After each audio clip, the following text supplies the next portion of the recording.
Men albatta bu jangni kutyapman. Juda ham qiziqish uyg'otdi menga. Haqiqatdan ham men kutaman bu janglarni. Nimaga? Men jangchi sifatida ham, muxlis sifatida ham menga qiziq bu jang. Va albatta bu haqiqatdan ham topoviy janglardan bittasi bo'ladi, O'zbekistonda bo'ladi. Xo'p, endi Doston Bozorovning imkoniyati qanday? Doston Bozorov nima imkoniyatini yuqori baholayman. U yosh, u hozir o'zini ustida, faqat o'zini ustida ishlayapti. U boshqa narsalarga chalg'iganini ko'rmadim bu bola. Muhiddin Mamajonov endi chista maqomini saqlab qolish uchun 7 o'yin bilan urushyapti. U bola ham, qozog'istonlik bola ham Muhiddin bilan urushadigan bola. Masalaga qanday baholasan? Muhiddinga o'xshab ketadi stilistika jihatdan. U ham chapaqay, u ham qo'l zarbalari zo'r, boks texnikasiga men yaxshi baho berdim u bolani. Va oyoq texnikalari zo'r, masalan, tizza zarbalarini zo'r ishlatadi.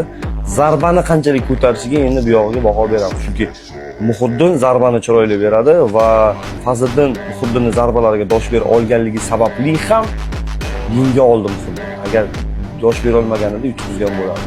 Bu yigit qanday chidaydi Muhiddinning zarbalariga men ko'ramiz qanchalik bo'ladi. Va